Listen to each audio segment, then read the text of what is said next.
दोस्तों, जैसा किसी ने सोचा भी नहीं था वैसा मुकाबला भारत और नीदरलैंड के बीच हुआ।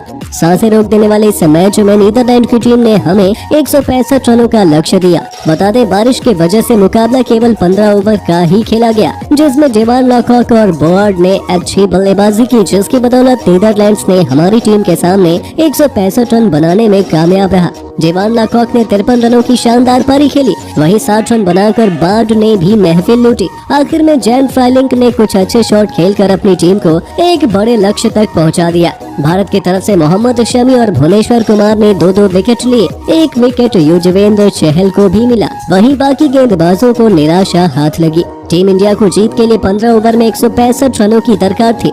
लक्ष्य काफी बड़ा था। ऐसे में कप्तान रोहित और केएल राहुल से धमाकेदार शुरुआत की उम्मीद थी। आपको बता दें, इन दोनों ही बल्लेबाजों ने आते ही आक्रामक बल्लेबाजी करनी शुरू कर दी। 4 ओवर में टीम इंडिया का स्कोर 45 रनों के पार था। ऐसा लग रहा था कि ये दोनों बल्लेबाज इस मुकाबले में पाक गेंदबाजों पर जरा भी तरस नहीं खाएंगे, लेकिन चौथे ही ओवर में भारत को तगड़ा झटका लगा और केएल राहुल 9 गेंदों का सामना करते हुए 19 रन बनाकर पवेलियन लौट गए। उन्हें डेविड वाइसी ने पवेलियन की राह दिखाई और अब मैदान पर आ गए थे किंग कोहली। कप्तान रोहित के साथ मिलकर उन्होंने तेजी से भारत को लक्ष्य की तरफ बढ़ाना शुरू किया, पर दोस्तों स्पिनरों के आगे दोनों ही बल्लेबाज जूझते नजर आए।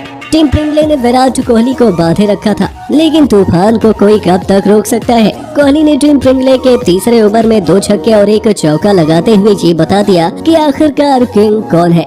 भारत 10 ओवरों के बाद 85 रनों तक पहुंच गया था, लेकिन फिर अच्छी बल्लेबाजी कर रहे विराट कोहली पास डे लीडर की गेंद पर कैच आउट हो गए। हालांकि जाने से पहले उन्होंने 35 रनों की एक शानदार पारी खेली। अब मैदान पर थे कप्तान रोहित शर्मा और सूर्य कुमार यादव। जी हाँ, ये वही बल्लेबाज है जिसने इस वक्त दुनिया भर के गेंदबाज खौफ खाते हैं। टीम इंडिया की जीत दिलाने की जिम्मेदारी इन दोनों बल्लेबाजों के कंधों पर थी। बता दें, आखिरी के 4 ओवर में भारत को जीत के लिए 60 से भी ज्यादा रनों की जरूरत थी। जीत काफी मुश्किल लग रही थी, क्योंकि हर ओवर में 13 से ज्यादा रन बनाने थे।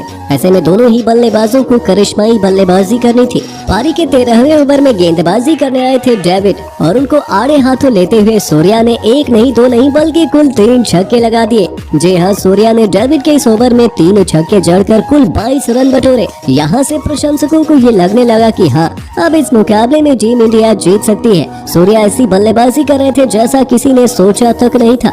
दोस्तों, 4 ओवर में 60 से ज्यादा रन बनाना काफी मुश्किल काम है, लेकिन इस काम को भी रोहित शर्मा और सूर्या ने तूफानी बल्लेबाजी से आसान कर दिया। अब भारतीय टीम तेजी से लक्ष्य की तरफ अग्रसर हो रही थी। 2 ओवरों में ही इन दोनों ही बल्लेबाजों ने 40 रन बना दिए थे। अब भारत को आखिरी 2 ओवर में जीत के लिए 25 रनों की दरकार थी, लेकिन पारी के 15वें ओवर में गेंदबाजी करने आए डेविड वाइसी ने केवल 6 रन ही दिए। जी हाँ, इस ओवर में दोनों ही बल्लेबाज कुछ खास नहीं कर पाए और भारत को आखिरी ओवर में जीत के लिए 19 रन बनाने थे। नीदरलैंड्स के सबसे खतरनाक गेंदबाज लेडे आखिरी ओवर डालने के लिए आते हैं और उनकी पहली ही गेंद पर रोहित शर्मा ने शानदार चौका लगा दिया। अब आखिरी 5 गेंदों में जीत के लिए 15 रन बनाने थे। अभी भी जीत काफी दूर नजर आ रही थी, लेकिन लेडे की दूसरी गेंद पर भी कप्तान रोहित ने एक और चौका लगा दिया। अब आखिरी 4 गेंदों में 11 रन रह गए, लेकिन तीसरी गेंद पर लेडे ने वापसी की और केवल 1 रन दिया।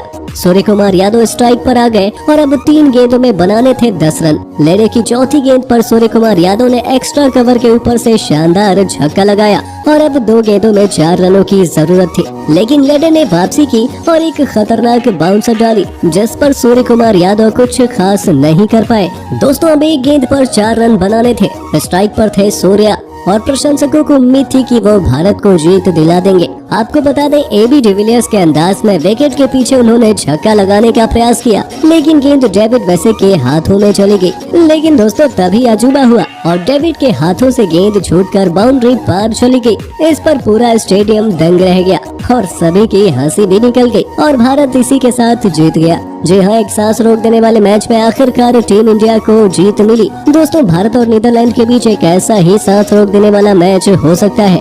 आपको बता दें, ये मुकाबला 27 अक्टूबर के दिन खेला जाएगा।